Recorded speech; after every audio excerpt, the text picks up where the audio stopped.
জোরে জোরে আল্লাহুম্মা সাল্লি আলা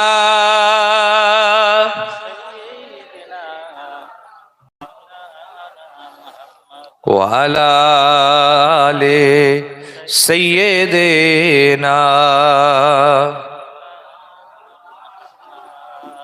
মুহাম্মদ সানিহি কোই মুহাম্মদ সানিহি কোই मुहम्मद सा नहीं कोई मुहम्मद सा नहीं कोई ज़माने भर में ढूंढा है मुहम्मद सा नहीं कोई ज़माने भर में ढूंढा है मुहम्मद सा नहीं कोई मुहम्मद सा नहीं कोई मुहम्मद सा नहीं कोई मुहम्मद सा नहीं कोई मुहम्मद सा नहीं कोई ज़माने भर में ढूंढा है मुहम्मद सा नहीं कोई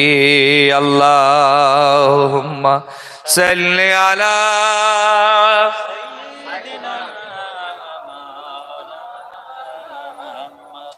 ওয়ালা আলে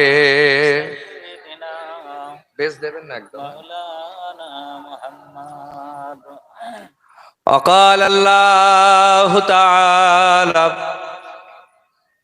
في القرآن العظيم بسم الله الرحمن الرحيم وما أرسلناك إلا رحمة للعالمين সদাকাল্লাহুল আযীম। সম্মানিত আজকে সবার সভাপতি সাহেব, ওলামায়ে কেরাম, মাশাআল্লাহ আমার আগে বক্তব্য রাখছিলেন আপনাদের মসজিদের পেশ ইমাম, আমার মহব্বতের মানুষ, মুজাদ্দিদুজ্জামান দাদা হুজুর পীর কেবলা সিলসিলার একটা খাদেম, আপনাদের খেদমতে বক্তব্য রাখছিলেন। উপস্থিত আছেন আমাদের মাস্টার সাহেব সহ আরো সব সম্মানীয় মানুষ, ব্যক্তিবর্গ। আপনাদের গ্রামের বাৎসরিক ইসালে সওয়াব প্রতি বছর হয়, আল্লাহ পাক এই বছর করেছেন। আর ফুরফুরা শরীফ থেকে আমি গুনাহগার নবী খানদানের ছেলে ইমাম হুসাইনের বংশের আওলাদ, চার শহীদান হুজুরের খানদানের আওলাদ, সৈয়দ হুসাইন আল বুখারী হুজুরের খানদানের আওলাদ, গুনাহগার সৈয়দ হাম্মাদ হুসাইন বুখারী, আপনাদের খেদমতে এসেছি। কিছু কথা বলে বিদায় নেব। বক্তব্য শুরু করার আগে, রাখার আগে সবাই মিলে সর্বপ্রথম আল্লাহ পাকের দরবার শরীফে দোয়া চাই, আল্লাহ পাক যেন আজকের এই মাহফিলকে কবুল করেন। বলেন আল্লাহুম্মা আমিন। একটু জোরে বলেন আল্লাহুম্মা আমিন। এতগুলো ভাইরা আছেন, দিল খুলে আওয়াজ করে বলেন আল্লাহুম্মা আমিন। আরো দোয়া চাই, আল্লাহ যেন আজকের আশা বসা, ওয়াজ ও নসিহত শোনা, তাবারুক, মেহমানদারি যা কিছু ব্যবস্থা হয়েছে আল্লাহ যেন কবুল করেন। পাশাপাশি এই মাহফিলকে আল্লাহ আমাদের সকলের জন্য নাজাতের ওসিলা বানিয়ে দেন। আরেকবার দোয়া চেয়ে সবাই মিলে বলি আল্লাহুম্মা আমিন। এই সেটটা নতুন হয়েছে না, গত বছর ছিল? খুব ভালো হয়েছে। তুই একটা পাখা লাগিয়ে দিতে হয়। সব লাইন করা। কোরআন শরীফে একটা আয়াত পড়েছি, যে আয়াতটা আমার নবীর সম্পর্কে আল্লাহ পাক বলেছেন। যে আয়াতে কারিমাতে আল্লাহ বলছেন যে হাবিব, আমি আল্লাহ হচ্ছি রহমানুর রহিম, আর আমার দোস্ত আমার হাবিব আপনাকে বানিয়েছি রাহমাতাল লিল আলামিন। একটু জোরে শুনতে চাই। আপনারা তো এই কটা মানুষ, একটু দিল খুলে বলা যাবে না সুবহানাল্লাহ? কোরআন শরীফের ভেতরে আমার আল্লাহ বিভিন্ন আয়াতে পাকে, আয়াতে মুবারাকার ভেতরে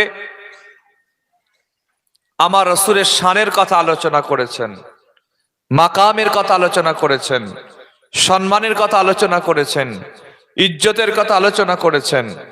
আমার আল্লাহ নবীর সম্পর্কে পবিত্র কোরআনে অনেক কথা বলেছেন। কোরআন শরীফে যেমন আমার আল্লাহ টোটাল 30 পারা কোরআন শরীফে কোথাও আমার আল্লাহ আমার রাসূলের নাম ডাইরেক্ট ডাকেননি, ডাইরেক্ট হে মুহাম্মদ বলেননি। আল্লাহ আদর করে রসুলকে বলেছেন তাহা, ইয়াসিন, ইয়া আইয়ুহাল মুজাম্মিল, ইয়া আইয়ুহাল মুদ্দাসসির। আমার নবী কম্বল গায়ে দিয়ে শুয়ে আছেন। আল্লাহ তো চাইলে বলতে পারতেন, হে মোহাম্মদ ওঠো, হে আহমদ ওঠো, হে আব্দুল্লাহর বেটা ওঠো। আল্লাহ এটা বলেননি, বরঞ্চ আল্লাহ মহব্বত করে বলছেন, হে কম্বলওয়ালা উঠে পড়ো। আওয়াজ করে হবে সুবহানাল্লাহ। আপনি কোরআন শরীফে দেখেন আল্লাহ বলেছেন, ওয়ারাফা'না লাকা যিকরাক, হাবিব আপনার জিকিরকে আমি রাফা করেছি, বুলন্দ করেছি, উচ্চ মাকাম দিয়েছি। কতটা দিয়েছেন? একদিন জিবরাইল প্রশ্ন করছেন, ইয়া রাসূলুল্লাহ, ইয়া হাবিবাল্লাহ, হুজুর আপনি কি জানেন কাইফা রাফাহুল্লাহু যিকরাক, আল্লাহ কেমন করে আপনার জিকির বাড়ায়, আপনার শান, আপনার মান, আপনার কথা আল্লাহ কেমন করে বাড়ায়? জিবরাইলের উত্তরে রাসূল বললেন, আমি জানি না। জিবরাইল তুমি বলে দাও তো।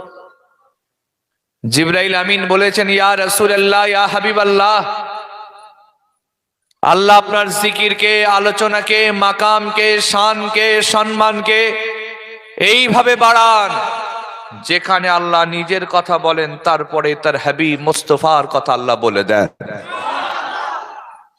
আপনি দেখবেন কোরআন শরীফে আল্লাহর পাশাপাশি রাসূলের নাম, মসজিদের মিনারে আল্লাহর পাশাপাশি রাসূলের নাম, খতিবের খুতবায় আল্লাহর পাশাপাশি রাসূলের নাম, জি ইমাম সাহেবের বক্তব্যে আল্লাহর পাশাপাশি রাসূলের নাম, জান্নাতের পাতায় আল্লাহর পাশাপাশি রাসূলের নাম, এমনকি কলমা শরীফের ভেতরেও আল্লাহর পরেই আমার রাসূলের নাম আল্লাহ উল্লেখ করে দিয়েছেন।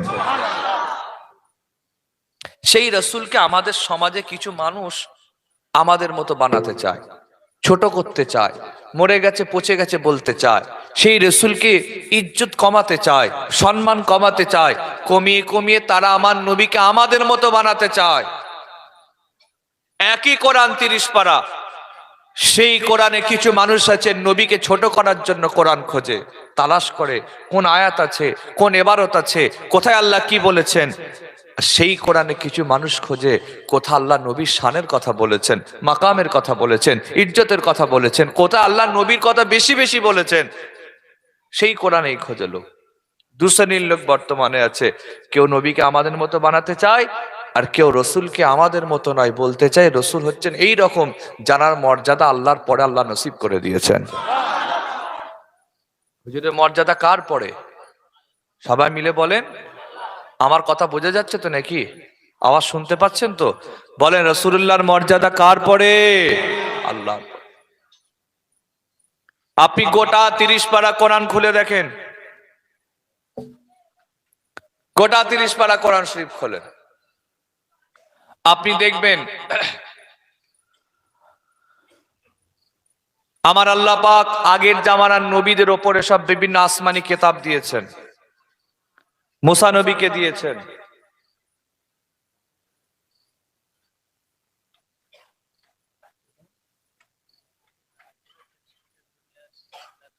ঠিক আছে, আমাদের মুসা নবীকে আল্লাহ তাওরাত দিয়েছেন, ঈসা নবীকে আমার আল্লাহ ইনজিল দিয়েছেন, দাউদ নবীকে আমার আল্লাহ জাব্বুর দিয়েছেন। 1 লক্ষ মতান্তরে 2 লক্ষ নবী রসুল পয়গম্বর এসেছেন। আসমানি কিতাব 4 জনকে দিয়েছেন।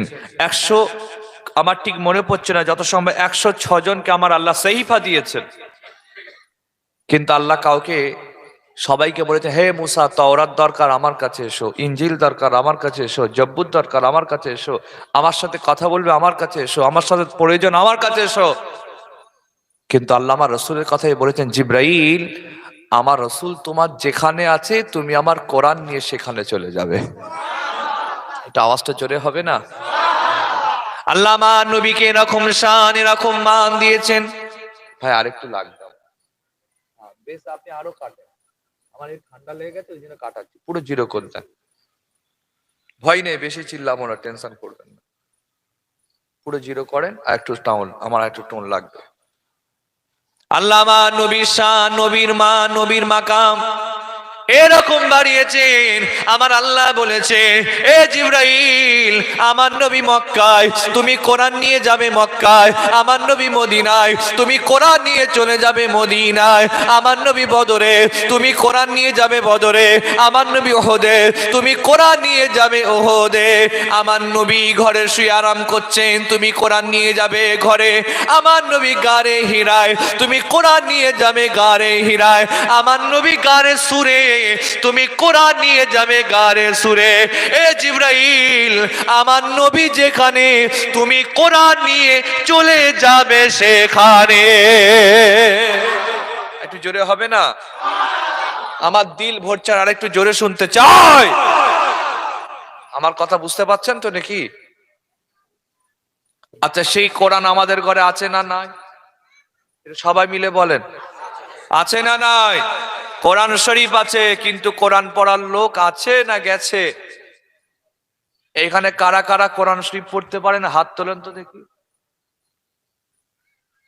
আমার সামনে যারা বসে আছেন, কারা কারা কোরআন শরীফ কেউ পারো? আপনি ভাই, মাশাআল্লাহ। এখানে কারা কারা পারে দেখি? হ্যাঁ, তার নামাজ পড়েন কি সুবহানাল্লাহ বলে বলে নাকি? না ইমাম সাহেব যা বলবে ওটাই চলবে নাকি গো? যে ইমামের পিছনে ইক্তেদা করেছে, ইমাম যা করবে তাতেই চলবে। কোরআন শরীফ জানেন না? কচি তোমরা জানো না? কি ব্যাপারটা এরকম হয়ে গেল কেন? এখন মেয়েরা শিক্ষার দিক থেকে এগিয়ে, কোরআন এগুলো তো যা হচ্ছে মেয়েরা পড়ছে বলে আমার আর দরকার নেই, তাই তো?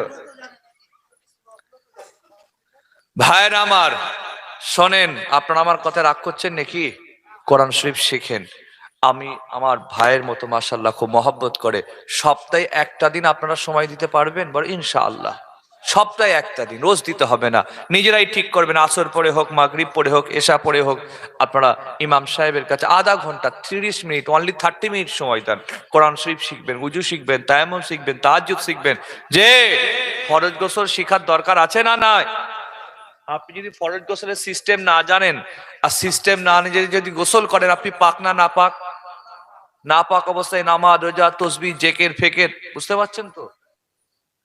বাংলাদেশ থেকে সাবান, ইন্ডিয়ান সাবান, আমেরিকান সাবান, পৃথিবীর দামি সাবান মেখে আপনি ব্যবহার করে গোসল করছেন, কিন্তু নবীর তরিকা মতো গোসল না করলে আপনি পাক না নাপাক? একটু কথা বলেন না, সব বেকার। শেখেন। বেশি কোরআন শরীফ না শিখতে পারলেও নামাজের জন্য যত কম করে যত ছোট 10টা সূরা প্রয়োজন মুখস্থ করে বল ইনশাআল্লাহ। কোরআন শরীফ দেখতে সব আপনাদের ঘরে আছে তো কোরআন শরীফ? কোরআন শরীফ আছে কিন্তু পড়ার লোক নেই।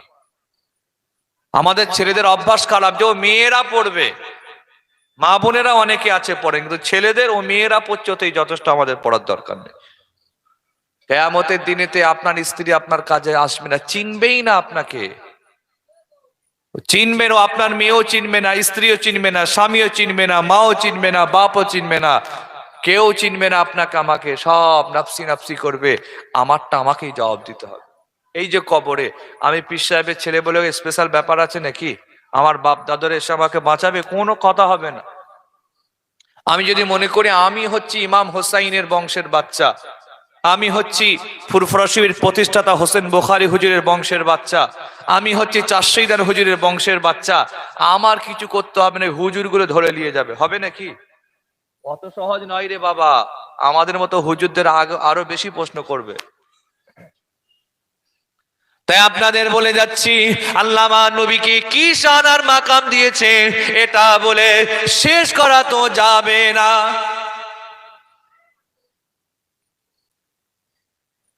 আপনারা বলেন আমাদের কেবলা কোনটা? একটুখানি কথা বলেন। আমাদের কেবলা পশ্চিম দিক না কাবা শরীফ? আমাদের কেবলা পশ্চিম না কাবা শরীফ? আমাদের কেবলা কাবা শরীফ, পশ্চিম নয়। যেহেতু আমাদের দিক থেকে পশ্চিমে পড়ে তাই আমরা বলি পশ্চিম, আসলে আমাদের কেবলা কোনটা? কাবা শরীফ। আল্লাহ নবী এই কাবা শরীফ আমাদের কেবলা হবার আগে কেবলা আল্লাহ করেছেন বাইতুল মুকাদ্দাস শরীফকে কেবলা করেছিলেন, যেটা ইসরায়েলের কন্ট্রোলে আছে। প্যালেস্তাইনের যেটা রয়েছে, ইসরায়েল যেটা এখন কন্ট্রোল করছে, বাইতুল মুকাদ্দাস শরীফ, যেখানে 1 লক্ষ মতান্তরে 2,24,000 নবী রসুলের কদম মুবারক, কদম শরীফ সেখানে পড়েছিলেন। নবীদের কদমে ওই মসজিদে পড়েছে, সব নবীদের কদম পড়েছে। যেখানে আল্লাহ রসুলের কদম পড়েছে, হুজুরের মেরাজের স্থান বাইতুল মুকাদ্দাস। অনেক বড় লম্বা চওড়া ইতিহাস, ছোট্ট করে বলি, এই বাইতুল মুকাদ্দাসের দিকে মুখ করে আল্লাহ নবী নিজে নামাজ পড়তেন, সাহাবারাও পড়তেন, হুজুর পড়তেন, সাহাবারাও পড়তেন। একদিন নবী নামাজ পড়ছেন আর মক্কার কিছু কাফের নবীকে টিটকিরি করছে, মদিনা শরীফের কিছু কাফের টিটকিরি করছে। এই ইহুদি, দেখ মোহাম্মদকে দেখ, এ আমাদের বাপদাদার ধর্মের বিরুদ্ধে কথা বলে, আমাদের হুকুমের বিরুদ্ধে কথা বলে, নিজেকে নবী দাবি করে, নিজের উপর কোরআন আসে দাবি করে, নিজেকে ইসলামের কথা বলে, অথচ দেখ আমরা যেদিকে তাকিয়ে ইবাদত করি ও সেই দিকে তাকিয়ে ইবাদত করছে। বলে আল্লাহ রসুলকে টিটকিরি মতো মেরেছে, ক্রিটিসাইজ মতো করেছে, ছোট মতো করেছে। হুজুরের মনটা খারাপ হয়ে গেছে। আল্লাহ নবী ওই সময়ে মনে মনে বলতে লাগলেন, ও আমার আল্লাহ, বাইতুল মুকাদ্দাসকে নয়, খানায়ে কাবাকে কিবলাটা বানিয়ে দেন। এটা আমার নবী মনে মনে চাইতে লাগলেন, কিন্তু মুখ খুলে আল্লাহকে বলছেন না, ফরিয়াদ করে বলেননি, মোনাজাত করে বলেননি, হাত তুলে দোয়া চেয়ে বলেননি। মনে মনে নবী ভাবছেন, ও আমার আল্লাহ, বাইতুল মুকাদ্দাসকে নয়, খানায়ে কাবাকে কিবলা বানিয়ে দেন। এটা আমার নবী মনে মনে চাইছেন। আর একদিন নামাজে দাঁড়িয়ে আল্লাহ নবী আসমানের দিকে বারবার বারবার তাকাচ্ছেন আর মনে মনে ভাবছেন, ও আমার আল্লাহ, বাইতুল মুকাদ্দাসকে নয়, খানায়ে কাবাকে কিবলাটা বানিয়ে দেন। এটা আমার নবী মনে মনে চাইছেন আর নামাজে দাঁড়িয়ে আসমানের দিকে বারবার বারবার তাকাচ্ছেন। আল্লাহ বলে, জিবরাইল, আমার রাসূলকে গিয়ে জানিয়ে দাও, হাবিবকে গিয়ে জানিয়ে দাও, কদ নারা তাকাল্লুবা ওয়াজহিকা ফিস সামা। আমার নবী নামাজে দাঁড়িয়ে যে বারবার বারবার তাকাচ্ছেন, আমি আল্লাহ পাক আমার নবীর তাকানোটা আমি আল্লাহ পাক দেখতে পাই। একটু মহব্বত করে হবে না? আমার দিল ভরছে না, আরেকটু জোরে শুনতে চায়, আওয়াজ করে হবে সুবহানাল্লাহ। 1 ঘন্টা বক্তব্য রাখছি, একটু দিল খুলে কি বলা যাবে না সুবহানাল্লাহ? কোরআন শরীফ, আল্লাহ নবী নামাজে দাঁড়িয়ে তাকাচ্ছেন, আল্লাহ বলছেন, হাবিব, আপনি যে আসমানের দিকে দেখছেন, আমি আল্লাহ সেটা দেখতে পাচ্ছি। লেখালা কথা কোরআন শরীফ। হুজুর কি জন্য তাকাচ্ছেন? আল্লাহ, বাইতুল মুকাদ্দাসটা যদি না হয়ে আমার কাবা শরীফটা হতো, যেটা আমার বাপ আমার দাদা ইব্রাহিম ইসমাইল তৈরি করেছে, যেটা আমার বাপ দাদা ইব্রাহিম ইসমাইল তৈরি করেছে, আল্লাহ যদি হতো। হুজুর তাকাচ্ছেন আর নামাজ শের ভেতরে দাঁড়িয়ে হুজুরের মনে হয়েছে আসমানের। আল্লাহ বলছে, জিবরাইল বলে দাও যে আমার রসুল যে আসমানের দিকে বারবার দেখছে, তাকাচ্ছে, মুখটা উঁচু করছে, আমি আল্লাহ কিন্তু দেখতে পাচ্ছি। তারপর আয়াত নাযিল করে, জিবরাইল বলে দাও আমার হাবিব যেন চিন্তা না করে, খুব তাড়াতাড়ি কিবলাতান তারদাহা, খুব তাড়াতাড়ি কিবলা পরিবর্তনের মাধ্যম দিয়ে আমি আল্লাহ আমার রসুলকে খুশি করিয়ে দেবো। যাও, আমি খুশি করিয়ে দেবো, টেনশন নেই। এবার আমার রাসূলুল কারীম খুশি হয়ে গেলেন, আল্লাহ খুশি করবেন বলেছেন। কিন্তু দিন যায়, রাত আসে, রাত যায়, দিন আসে, সময় পার হয়ে যাচ্ছে, কিবলার পরিবর্তন হচ্ছে না। কি হলো হুজুর? চিন্তা। আল্লাহ, আপনি তো বললেন আপনার হাবিবকে খুশি করবেন, আল্লাহ আপনি তো বললেন আপনার রাসূলকে খুশি করবেন, আল্লাহ আপনি তো বললেন আপনার দোস্তকে খুশি করবেন। কি হলো আল্লাহ? আপনি এখনো পর্যন্ত হুজুর আবার দেখছেন। দিন যায়, রাত আসে, রাত যায়, দিন আসে।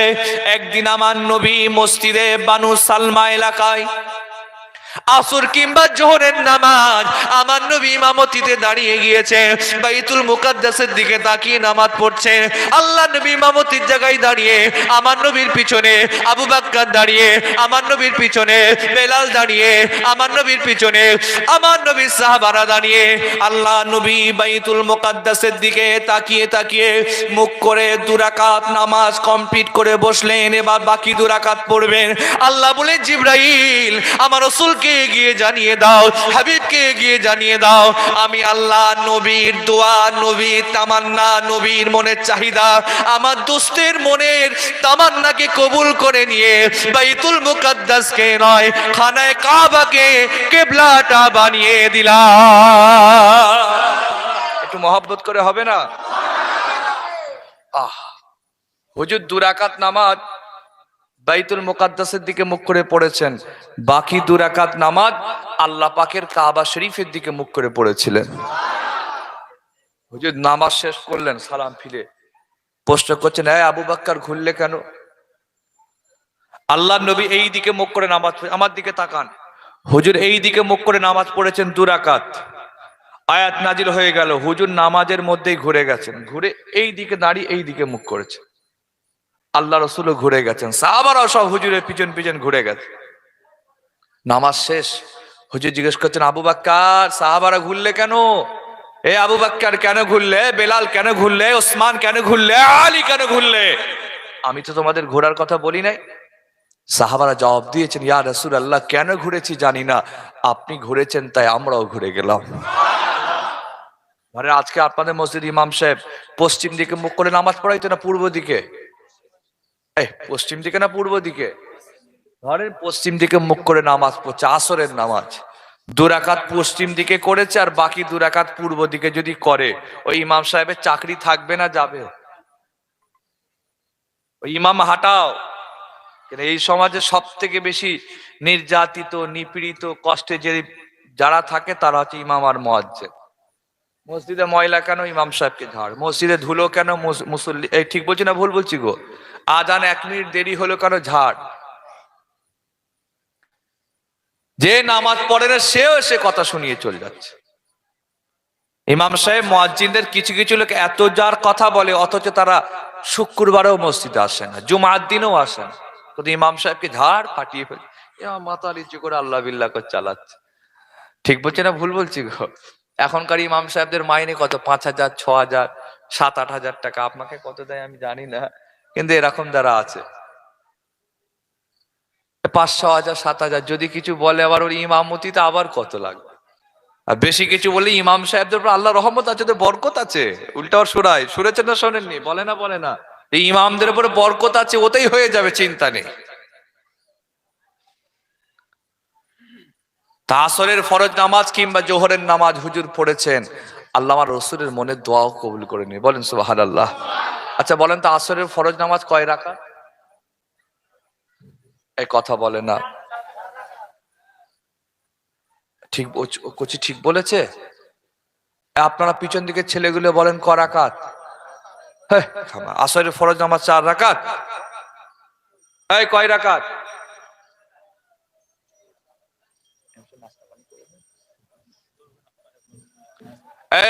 কয় রাকাত? কোচি ঠিক বলছে না ভাই?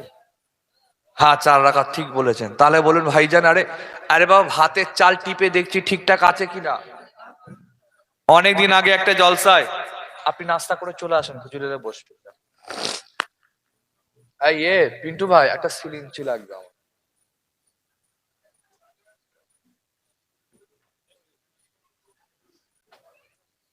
চেঞ্জ করতে হবে।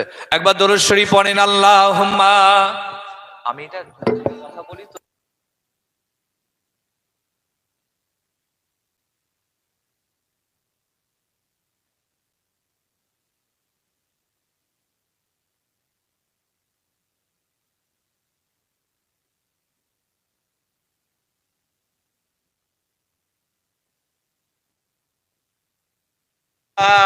লা ইলাহা,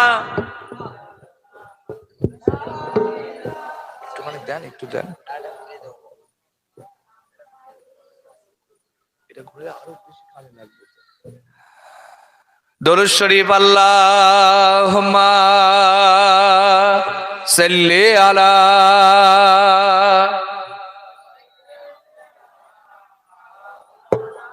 থাক, যা আছে থাক, জোরে জোরে ওয়ালা আলে।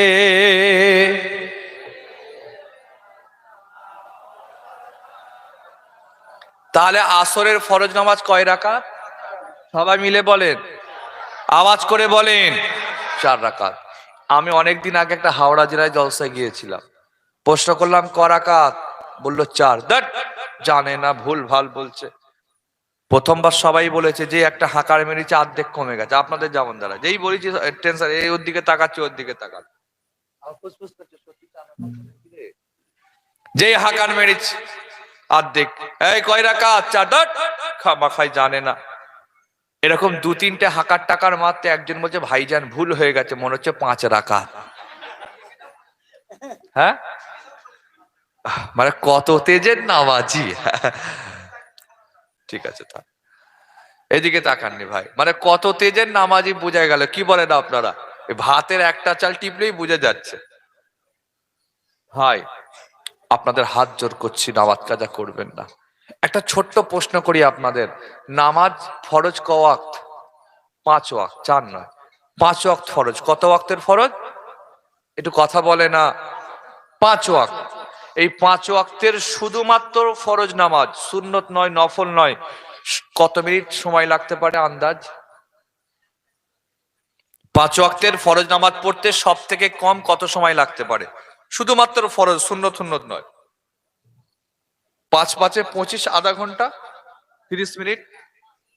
5 মিনিটকে যদি লাগে, কতক্ষণ লাগবে? 5 5 25, আমি আর 5 মিনিট ধরলাম, 30 মিনিট, আধা ঘন্টা। আচ্ছা, 24টা ঘন্টার ভেতরে আধা ঘন্টা সময় কি আল্লাহকে দেওয়া যাবে না? আমার কথাকে বুঝাতে পারছি? টোটাল 24 ঘন্টার সময় আপনার, আপনি কাজ করেন, চাকরি করেন, কারবার করেন, ব্যবসা করেন, যা খুশি তাই করে বেড়ান, সমস্যা নেই। 24টা ঘন্টার ভেতরে আধা ঘন্টা সময়কে আল্লাহকে দেওয়া যাবে না? বলে ইনশাআল্লাহ। তা নামাজ কেন পড়বেন না আপনারা? 5 মিনিট তো। ফজরের সময় 5 মিনিট, জোহরের সময় 5 মিনিট। ফরজ গুলো পড়েন, সুন্নত পরে পড়বেন। যে ফরজ পড়তে আসবে ইনশাআল্লাহ অটোমেটিক সে সুন্নতটাও পড়বে। আগে ঢুকতে হবে তো মসজিদে। আল্লাহ আমার নবীর কি মাকাম দিয়েছেন দেখেন। এত শান, এত সম্মান, এত ইজ্জত দিয়েছেন, এটা বলে শেষ করা তো যাবে না।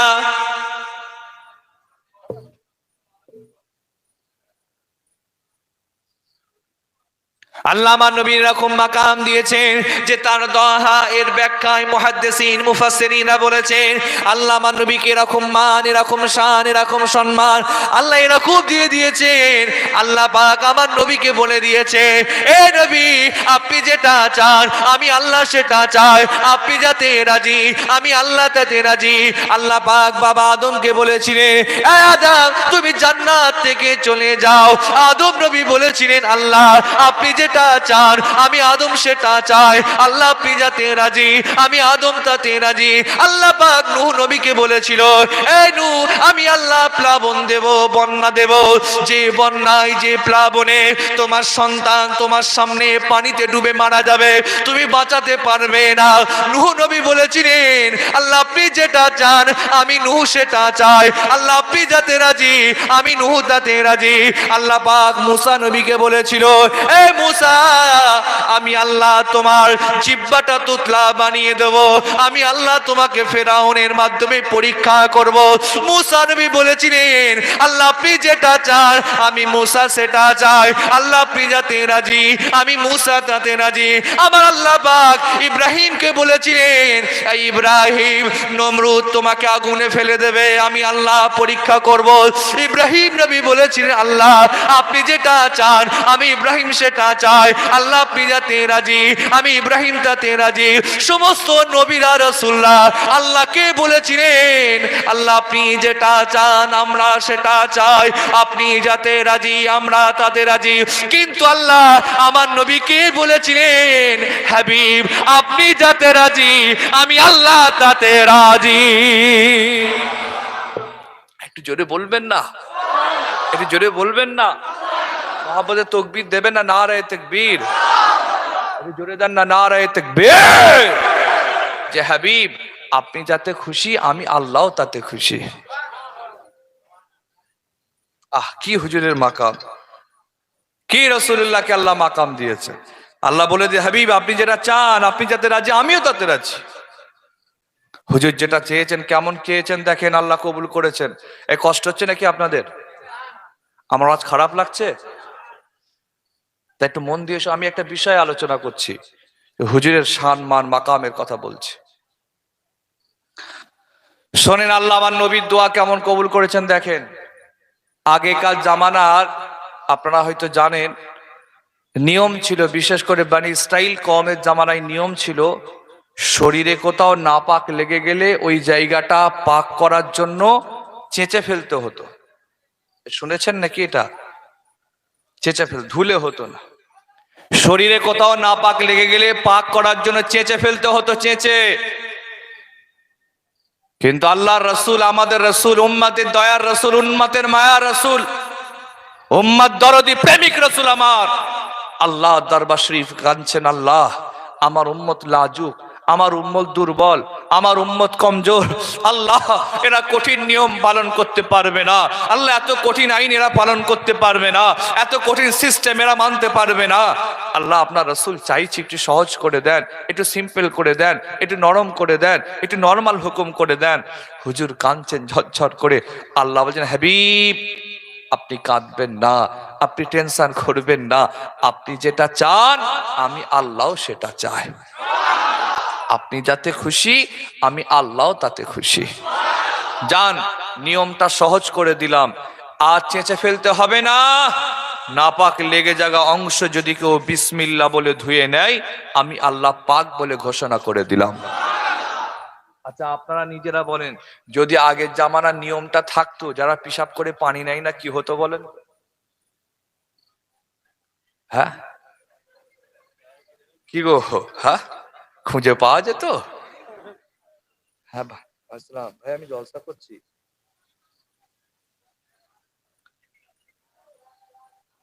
বুঝেন? তা পিশাব করে পানি নাইলে এমন লোক আছে না নাই? আমার যুবকগুলো কথা বলেন, আমার মতো বয়সে যারা ভাইয়েরা আছে তো কথা বলেন না, পিশাব করে পানি নাই না এমন লোক আছে না নাই?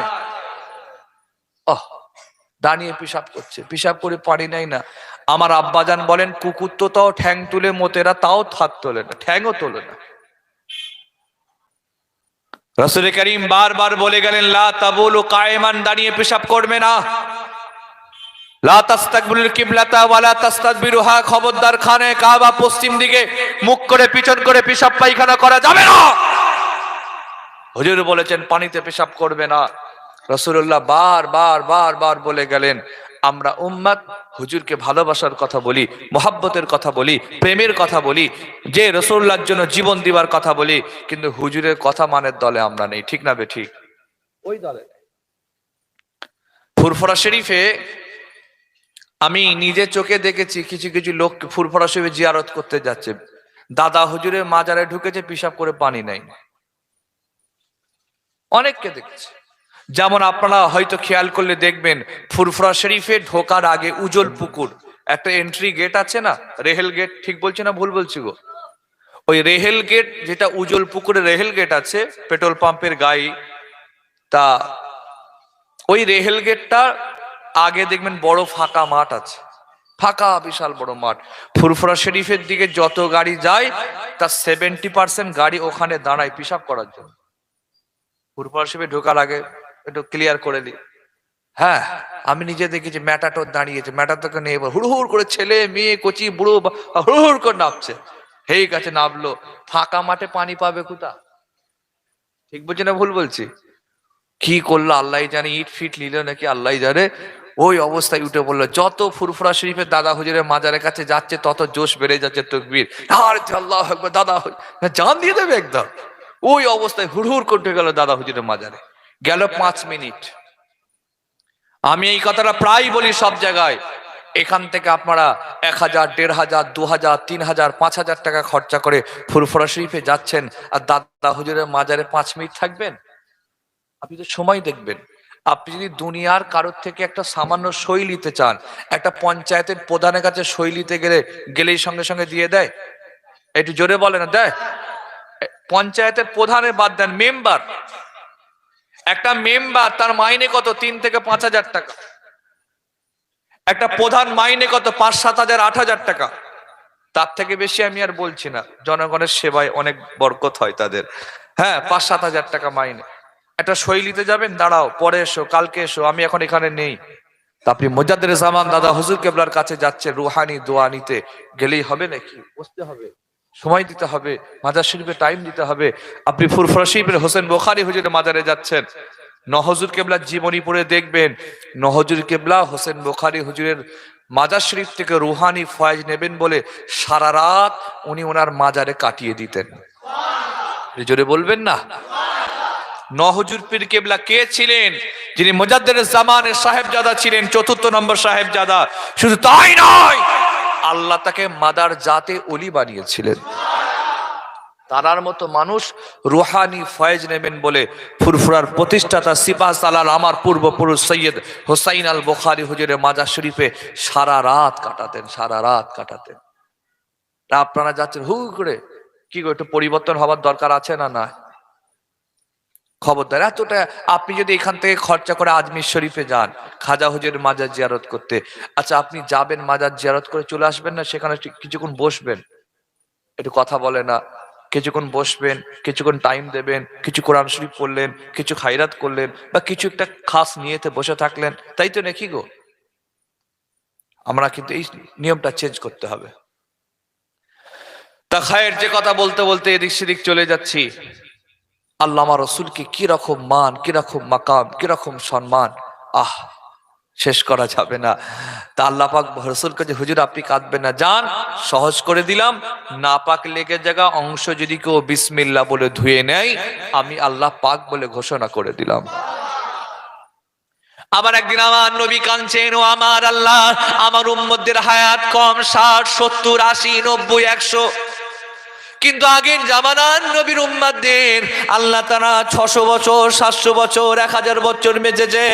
60 বছর ইবাদত আর 600 বছর ইবাদত তো এক নয়। ও আমার আল্লাহ, আমার উম্মতেরা, আমার উম্মাতিরা, এরা অল্প বয়স, এদের কম হায়াত, এদের কম, কিন্তু ইবাদতের এরা অনেক কম হয়ে যাবে, ছোট হয়ে যাবে।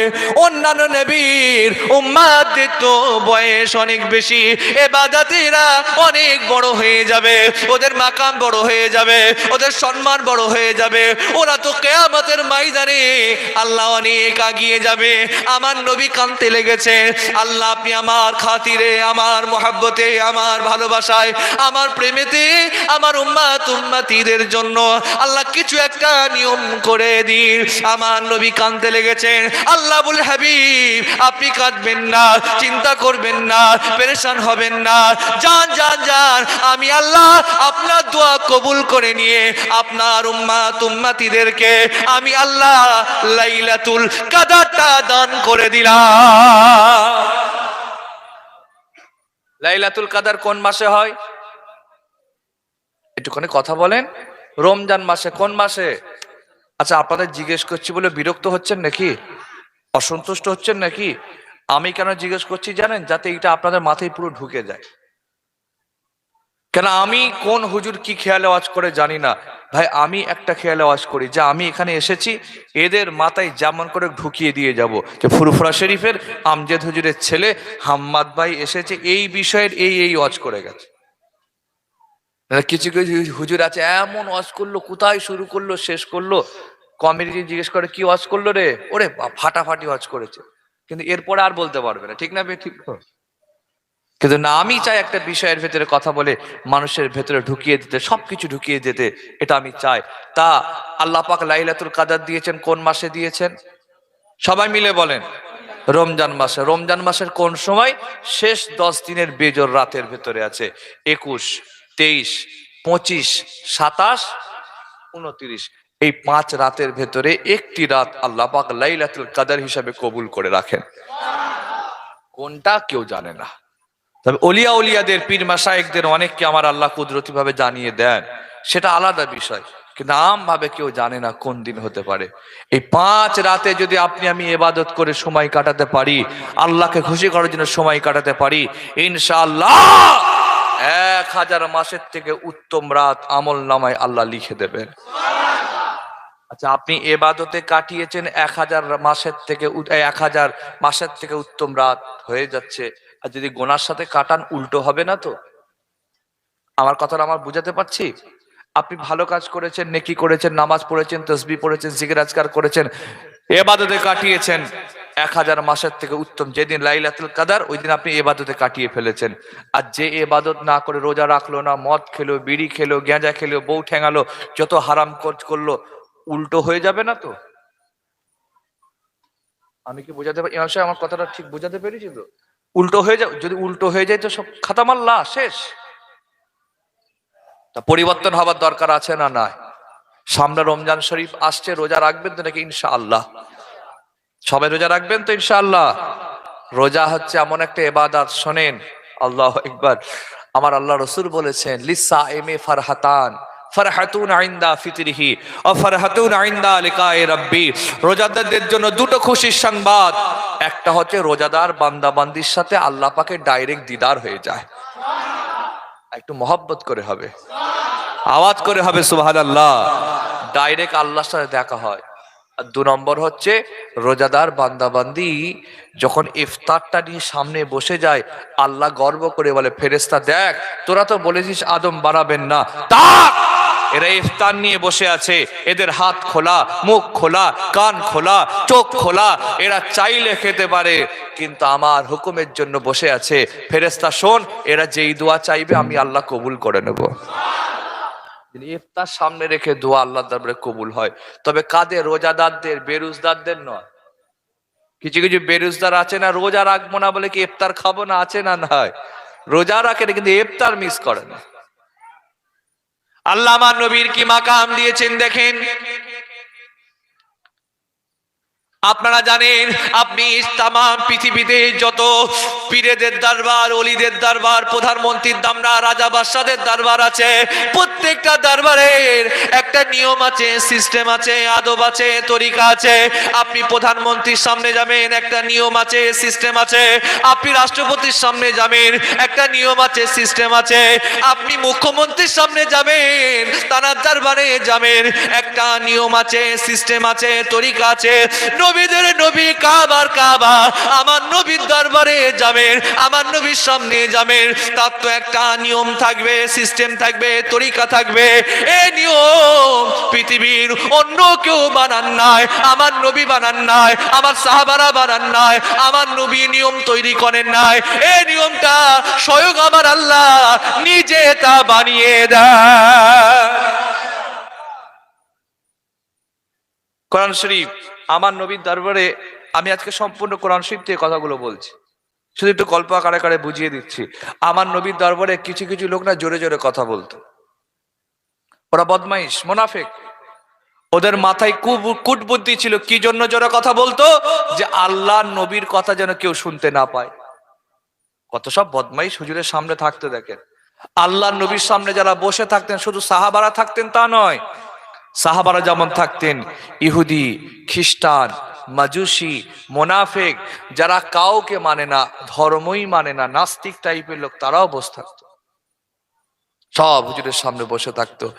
এই রাসূল করিমের সামনে কিছু মোনাফেক বদমাইশ টাইপের লোক, এত বদমাইশেরা আল্লাহ নবীর সামনের দিকে বসে একটু জোরে কথা বলতো, একটু আওয়াজটা বড় করে কথা বলতো, একটু চিৎকার করে কথা বলতো।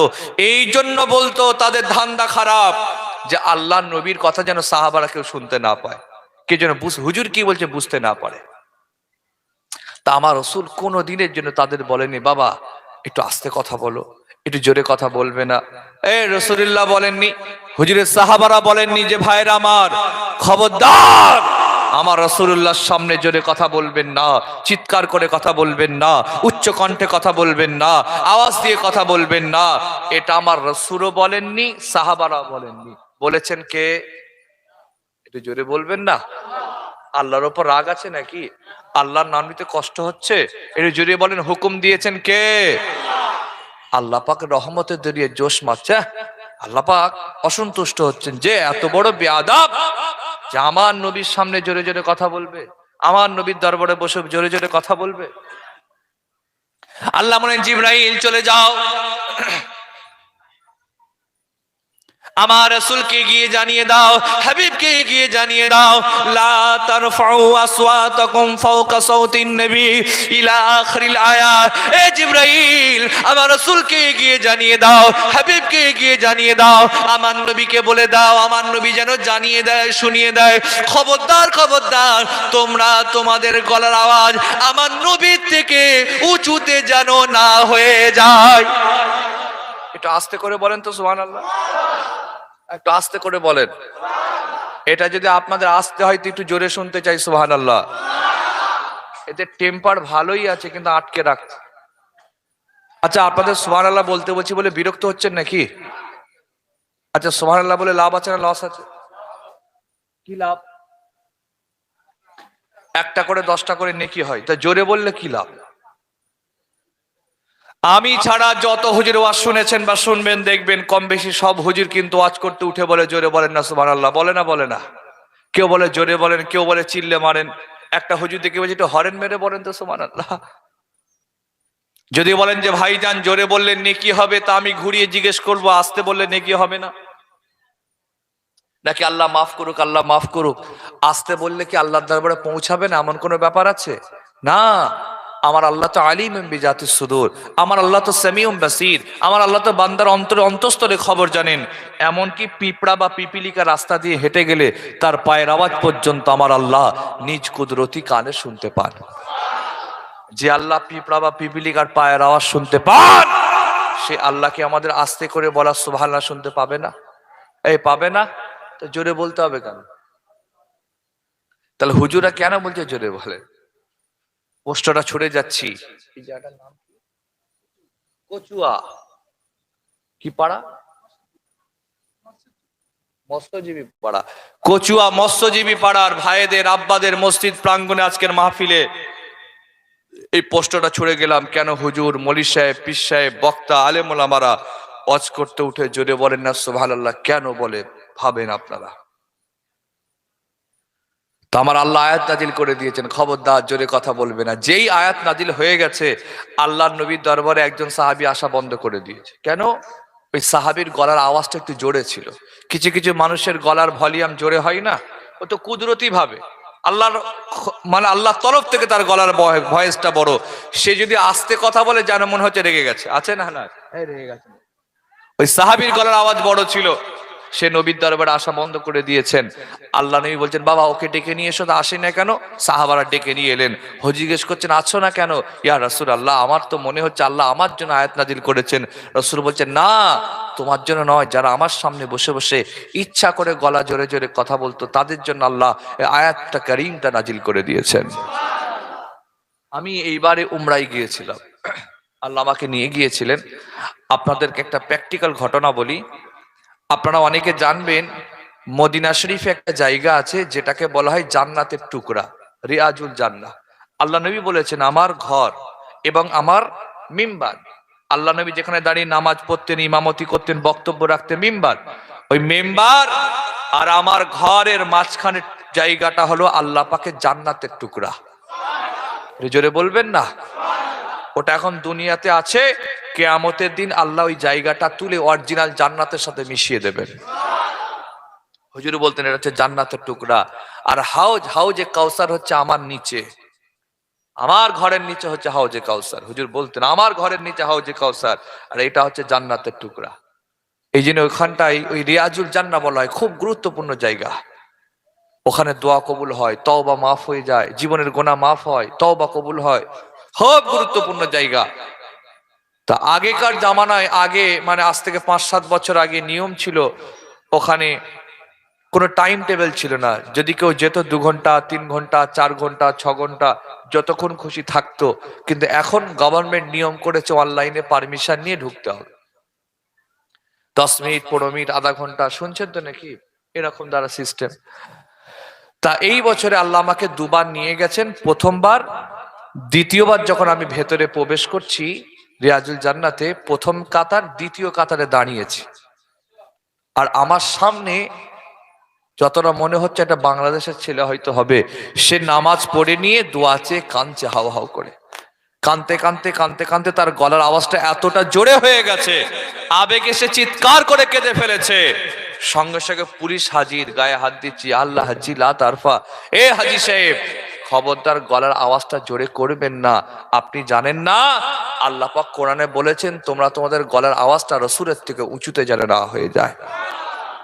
আমি মনে মনে ভাবছি যে এখানেও অনেক মানুষ আছেন যারা বিশ্বাস করেন আল্লাহ নবী কবর মোবারকের ভেতরে, রওজা শরীফের ভেতরে জেন্দা অবস্থায় শুয়ে রয়েছে। কি গো, আপনার আমার বিশ্বাস কি নবীরা জেন্দা না মুর্দা? এই জোরে বলেন, জেন্দা না মুর্দা? কিছু আমাদের সমাজে লোক বেরিয়েছে তোমরা মরা, নবী মরা, শুনেছেন না? নবীকে বলছে বড় ভাই, নবীকে বলছে আমাদের মতো, মরে গেছে, পচে গেছে, গলে গেছে। একজনের বই পড়ছিলাম, সে বলছে আমার যদি ক্ষমতা থাকতো মুহাম্মদ রাসূল সাল্লাল্লাহু আলাইহি ওয়াসাল্লামের এই মাজার, কবর, কম্বর সব ভেঙে উড়িয়ে দিতাম। ওর ভেতরে মোহাম্মদ নেই, ওর হাড়টিও নেই, সব মাটি খেয়ে নিয়েছে। নাউজুবিল্লাহ বলবেন না? অথচ রাসূল করিম বলেছেন আল্লাহ পাক নবীদের জিসিমকে মাটির জন্য খাওয়া হারাম করে দিয়েছেন। সেই হুজুরকে ছোট করছে না। ভাইরা আমার, এরকম করে যদি বলি রাত পার হয়ে যাবে, আমার নবীর শানের কথা বলে শেষ করা তো যাবে না। আমার নবীকে একদিন একটা লোক এসে বলেছিল, ও মুহাম্মদ তুমি হলে একটা পাগল। এটা কোরআন শরীফে আছে, সূরা আল কালামে আছে। আমার নবীর দরবারে, এটা আপনারা জানেন, মক্কার লোক আমার নবীকে পাগল বলেছিল, মৃত্যুক বলেছিল, ভণ্ড বলেছিল, কাযযাব বলেছিল, আমার নবীকে থুতু দিয়েছিল, আমার নবীকে গালি দিয়েছিল। আমার নবী চলার রাস্তায় তারা উঠে নাড়ি বুড়ি বিছিয়েছে, কাটা বিছিয়েছে, গর্ত খুঁড়ে দিয়েছে, কত না কষ্ট তারা আমার নবীকে দিয়েছে। সেরকম একদিন একটা লোক এসে আমার নবীকে বলেছিলেন, ও মুহাম্মদ তুমি হলে একটা পাগল।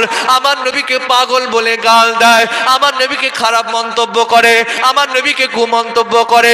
আমার নবীর মনটা খারাপ হয়ে যায়, মনটা মরা হয়ে যায়, চোখ দিয়ে পানি গড়িয়ে যায়।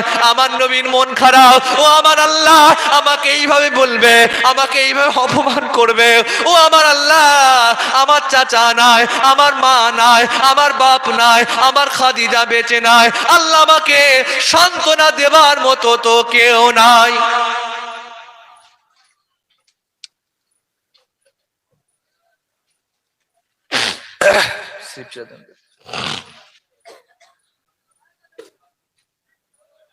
আমার নবীর মন খারাপ। মন খারাপ কার? রাসূলুল্লাহর মন খারাপ কার? একটুখানি কথা বলেন, কার? আমার রাসূলুল্লাহর মন খারাপ। ও ভাইরা আমার, আমার নবীর মনটা খারাপ হয়ে গিয়েছে। কেননা মক্কার কাফেরটা আমার নবীকে সে ছোট বড় কুমন্তব্য, খারাপ মন্তব্য, বাজে কথা বলার কারণে আমার নবীর মনটা খারাপ হয়ে যায়, চোখ দিয়ে পানি গড়িয়ে যায়। আল্লাহ আমার চাচা নাই, আল্লাহ আমার বাপ নাই, আল্লাহ আমার মা নাই, আল্লাহ আমার খাদিজা বেঁচে নাই, আমাকে সান্ত্বনা দেবার মতো তো কেউ নাই। আমার আল্লাহর নবী যখন এইভাবে বলতে লাগলেন, আল্লাহ বলে জিবরাইল আমার রাসূলকে গিয়ে জানিয়ে দাও, আমার নবীকে গিয়ে বলে দাও যে আমি আল্লাহ সান্ত্বনা দিয়ে বলছি, আমি আল্লাহ বলছি আমার নবী পাগল নয়। একটু মহব্বত করে হবে না? একটু দিল খুলে হবে না? সুবহানাল্লাহ। মন খারাপ কার? রাসূলুল্লাহর মন খারাপ কার? আওয়াজ করে বলে মন খারাপ কার? সান্ত্বনা দিচ্ছেন কে? সান্ত্বনা দিচ্ছেন কে? ছেলে খেলা ব্যাপার? সেই নবীকে বলছে আমাদের মতো। হ্যাঁ, শুনেছেন না শোনেননি কথাটা? মন খারাপ হচ্ছে রাসূলের, আল্লাহ পাক নিজে সান্ত্বনা, হাবিব আপনি মন খারাপ করবেন না, আপনি মন খারাপ করবেন না, আপনি টেনশন করবেন না, আপনি কিছু ভাববেন না, ওর কথা ছেড়ে দেন।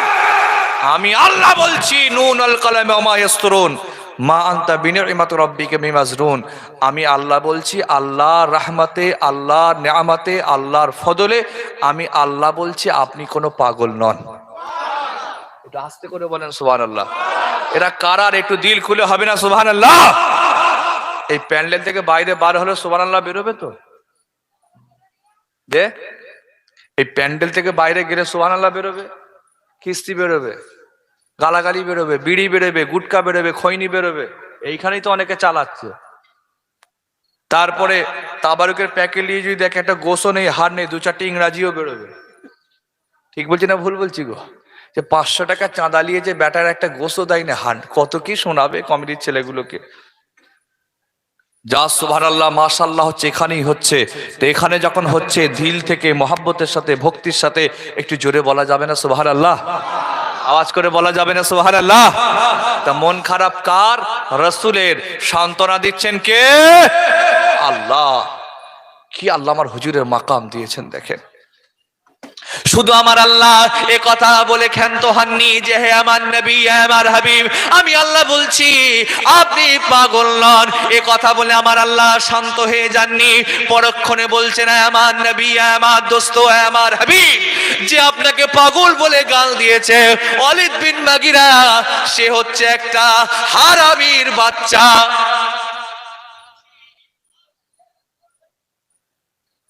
আল্লাহ বলছেন সে কি হারামির বাচ্চা, যারও সন্তান। আল্লাহ ছেড়ে দেননি যে হুজুরের সাথে বেয়াদবি। আমার আল্লাহ পাক এই কথা বলেননি, বরঞ্চ আমার আল্লাহ কোরআনে বলে দিয়েছে আমার হাবিব যে ওয়ালিদ বিন মুগীরা আপনাকে বাজে মন্তব্য করেছে, খারাপ মন্তব্য করেছে, আমি আল্লাহ বলছি সে একজন মিথ্যু, সে একজন হিংসুক। এইভাবে আল্লাহ তার একটা নয়, দুটো নয়, তিনটে নয়, 10টা খারাপ গুণের কথা, খারাপ চরিত্রের কথা, খারাপ আক্কের কথা আল্লাহ প্রকাশ করে বলেছিলেন। 10 নম্বরে বলেছিলেন ইয়া রাসূলুল্লাহ ওয়ালিদ বিন মুগীরা হলো একটা হারামির বাচ্চা। আমার আল্লাহ রাসূল যখন জানিয়ে দিয়েছে ওয়ালিদ বিন মুগীরার মাথা খারাপ, মন খারাপ, সুজে ছুটা গিয়ে নিজের মায়ের সামনে গিয়ে দাঁড়িয়ে যায়। যদি কাউকে হারামির বাচ্চা বা যারও সন্তান বলা হয়, তার রাগ হবে না? হবে না? একটুখানি কথা বলেন, রাগ হবে। রেগে গেছে, সুজা মায়ের কাছে চলে গেছে, অনেক বড় লম্বা ঘটনা। আচ্ছা আপনার একটু সামনের দিকে আগিয়ে এসে বসবেন, একটুখানি আগিয়ে আসেন না ভাই, একটুখানি আগিয়ে আসেন। বাহ, একটুখানি চেপে চেপে একটু এসে বসেন। আর ভাই ইমাম সাহেব, ভাই কমিটির ছেলেগুলোকে বলবেন সামনে বছর স্টেজটা একটু নিচু করতে। সামনে বসে ঘাড়ে ব্যথা লেগে যাবে এদের। এক স্টেজ উঁচু, তারপরে চেয়ারে আরো উঁচু। ঠিক বলছি না ভুল বলছি? যে একটু সামনে বছর থেকে একটু নাবাতে বলবেন। আল্লাহ আকবার। বাহ মাশাআল্লাহ। আমি তো ভাবছিলাম যে সন্ধ্যাবেলা উঠেছি একদম ফাঁকা মজলিসে ওয়াজ করতে হবে, 2-4টে কাস্টমার হয়তো পাবো না, কিন্তু আল্লাহর শুকরে এতগুলো ভাইরা এসে বসেছেন, শুকরিয়া আদায় করে বলছে আলহামদুলিল্লাহ। যদি বলেন না আলহামদুলিল্লাহ, নারাই দিবে। আল্লাহু আকবার। রেগে গেছে ওয়ালিদ বিন মুগীরা, রেগে গেছে, রেগে গিয়ে সোজা মায়ের কাছে গেছে, মা, আমার আম্মা, আমি আপনার ছেলে এসেছি, কি ব্যাপার? আপনি আমাকে সত্যি কথা বলেন, আমি নাকি হারামির বাচ্চা? হ্যাঁ। মা বলছে কি বলছিস বেটা, তুই এসব বলবে? সে বলতে লাগলো, শোনেন মা, আমি মোহাম্মদকে কিছু খারাপ কথা বলেছি, কিছু বাজে কথা বলেছি, কুমন্তব্য করেছি, অশ্লীল মন্তব্য করেছি। মুহাম্মদ রাসূল আমার কথা শুনে এত অসন্তুষ্ট হয়েছে, এত রাগান্বিত হয়েছে, সে আমার 10টা খারাপ চরিত্রের কথা, 10টা খারাপ গুণের কথা, খারাপ অ্যাক্টিভিটির কথা প্রকাশ করে দিয়েছে। তার মধ্যে 9টা কিন্তু সত্য বলেছে। এটা আওয়াজটা জোরে হলো না? হে আমার নবীর আশেক গণেরা, নবীর মহব্বতের মানুষ, একটু জোরে হবে না সুবহানাল্লাহ? 9টা কিন্তু সত্য বলেছে। আর সর্বশেষে বলেছে আমি নাকি হারামির বাচ্চা। আচ্ছা মা, সত্যি কথা বলেন, আমি হালালি কি হারামি এটা পৃথিবীর কেউ বলতে পারবে না, একমাত্র যদি কেউ পারে মাই বলতে পারবে। মা, আপনি আমাকে সত্যি কথা বলেন, তলোয়ার না হলে জবাব দিয়ে দেবে। কোমর থেকে তলোয়ারটা বার করেছে, কারণ সেই জামানার মানুষেরা তলোয়ার নিয়ে সাথে থাকতো, বার করেছে তলোয়ার। মা রেগে গিয়েছে মায়ের সামনে, মা শান্ত করছে, বাবা ছেলে দাঁড়া, তোকে সত্যি কথাটা শোনাই। শোন, তোর আব্বা একটা নামার্দ ছিল, তোর আব্বার পক্ষে আমার গর্ভে কোনো সন্তান আসছিল না, সন্তান আসছে না আমার। কিন্তু তোর আব্বা বিশাল কোটিপতি মানুষ ছিল, অর্থনৈতিক দিক থেকে বিশাল পয়সাওয়ালা মানুষ, সোনা দানা, উট, বিল্ডিং, ঘোড়া, বিশাল সম্পত্তি ছিল। আমি মনে মনে ভয় খেতাম, এত সম্পত্তি কে নেবে, কোথায় যাবে, কার কি হবে, এই টেনশন করতাম। একদিন তোর আব্বাকে লুকিয়ে মাঠে গিয়ে একটা রাখালের সংস্পর্শে এসেছিলাম। রাখালের সাথে মিশার ফলে তুই হয়েছিস বাপ।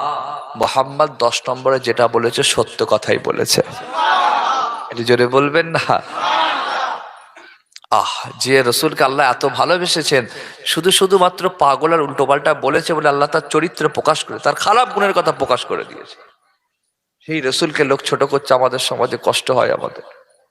কি করে হুজুরকে ছোট করো তোমরা?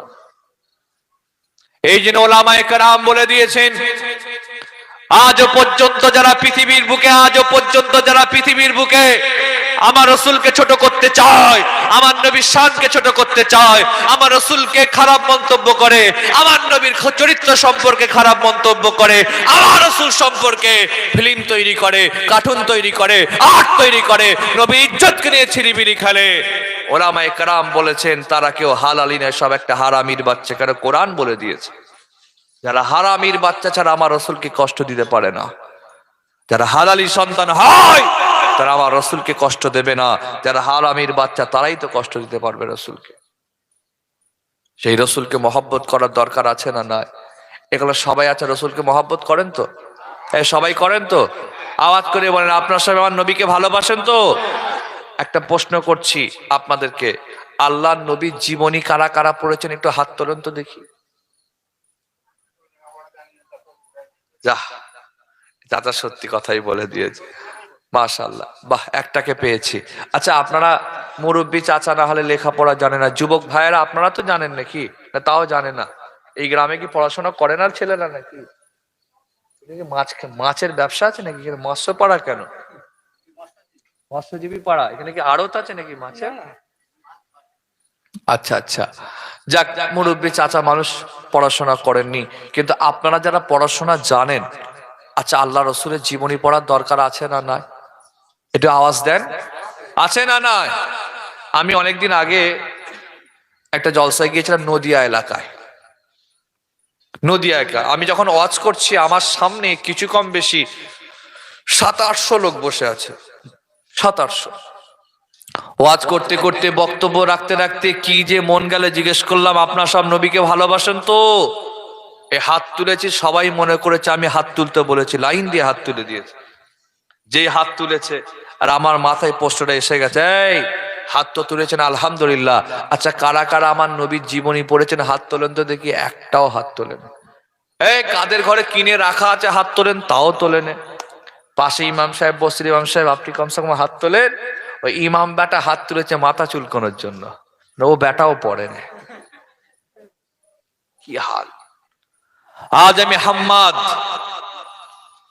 আজ আমি গুনাহগার সৈয়দ হাম্মাদ হোসাইন বলে যাচ্ছি আপনাদের। মাইকের আওয়াজ যারা শুনছেন, মা বোন যারা আমার বক্তব্য শুনছেন, আপনাদেরকে বলে যাচ্ছি, শুনে নিন। আমার কোনো কথা নিন আর নাই নিন, আমার কোনো বক্তব্য অ্যাকসেপ্ট করেন আর নাই করেন, আমার কোনো কথা কবুল করেন আর নাই করেন, এই কথাটা আমার নিয়ে বাড়ি যান।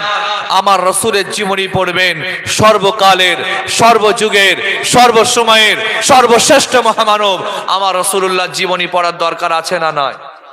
আওয়াজ করে বলে আছে না নয়? আছে না নয়? হুজুরের জীবনী পড়বেন, যারা বাংলা জানে বলে ইনশাআল্লাহ, আর যারা জানেননি একটু শিখতে হবে বাংলা পড়া। পড়াশোনার তো বয়সের তো অভাব নেই, পড়াশোনা শিখতে হবে, একটুখানি শেখেন, বাংলা শেখেন, আলিফ বা তাসা, আলিফ বেতে কোরআন শরীফ শেখেন। জি, তারপরে আপনার কি, আমি ঠিক বলছি না ভুল বলছি গো? নামাজের দোয়া দরুদ গুলো শিখতে হবে তো, কত জীবন হবে, শিখে নেন, নাহলে সব বেকার হয়ে যাবে। আর মা বোন যারা বাংলা পড়তে জানেন, মা বোনদেরকে আপনারা আল্লাহ নবীর জীবনী কিনে দেন, যে তুমি পড়ো, বেশি পড়তে হবে না, প্রত্যেক দিন ঘুমাবার আগে 2 পৃষ্ঠা করে। কতটা করে? 2 পৃষ্ঠা। প্রত্যেক দিন 2 পৃষ্ঠা করে পড়া মানে 365 × 2, 365 দিনে 2 পৃষ্ঠা করে পড়া মানে আনুমানিক 700 পৃষ্ঠা পড়া। আর বছরের 700 পৃষ্ঠা আল্লাহ নবীর জীবনী পড়া মানে খুব একটা কম নয়।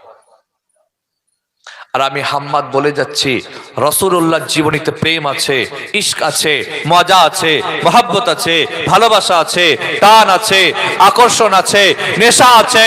যে যত বেশি আমার রাসূলের জীবনী পড়বেন, আল্লাহ তার অন্তরে তত বেশি আমার রাসূলে পাকের মহব্বত তৈরি করে দেবেন। জোরে বলা যাবে না? একবার জোরে জোরে জোরে জোরে দরুদ শরীফ আল্লাহুম্মা।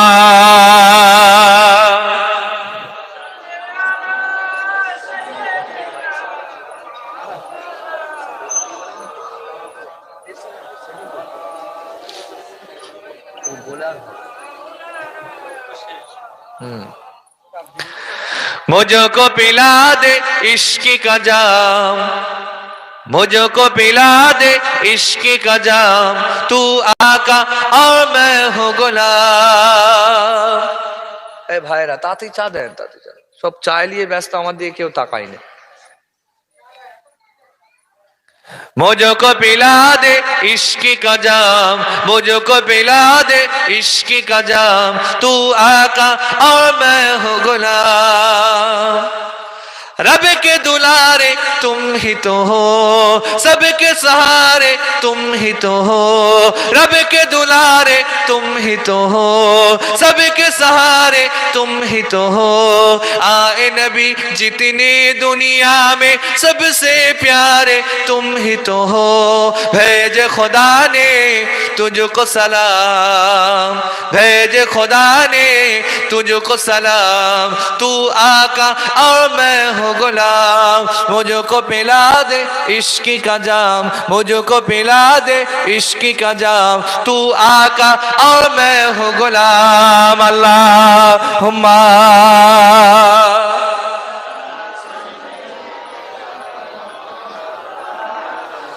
माशाल्लाह माशाल्लाह, जोरे जोरे वाला ले।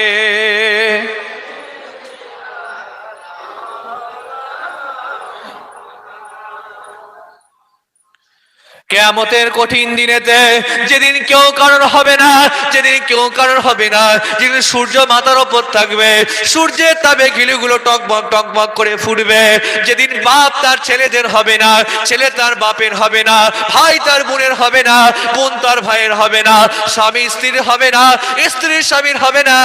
কিয়ামতের কঠিন দিনেতে কেউ কাউকে চিনবে না, চিনবে না, কেউ কারোর দিকে তাকাবার মতো কোনো সুযোগ থাকবে না।